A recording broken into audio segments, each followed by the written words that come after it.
कारण अजिंक्य स्वतः आंतरशालेय क्रिकेट खेळला आणि कुणाबरोबर तर धवल कुलकर्णी असेल, अजिंक्य रहाणे असेल, रोहित शर्मा असेल, ही सगळी मंडळी त्याला समकालीन आहेत.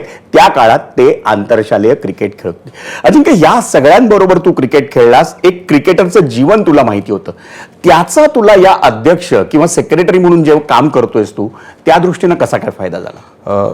खरं तर मी क्रिकेट दुसरीत असल्यापासून गोपाळ कोळी सरांकडे जायचो. पण ते कसं होतं, समर वेकेशन आलं, दिवाळीची सुट्टी आली की आपण क्रिकेटला जायचो. पण जसं 6वीच्या नंतर मी कंटिन्युअसली क्रिकेट खेळत राहिलो.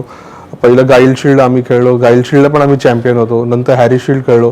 पहिल्या वर्षी हॅरी शिल्ड आम्ही जिंकलो नाही, पण पार्ले कपमध्ये आम्ही रनर्स अप झालो.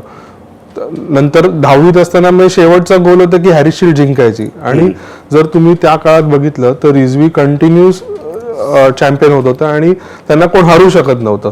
तर शारदाश्रम आणि IAS वेनसुळे, मी IAS वेनसुळे मध्ये होतो, तर आमच्या सगळ्यांचा एकच गोल होतं की कसंही करून हॅरी शिल्ड जिंकली पाहिजे.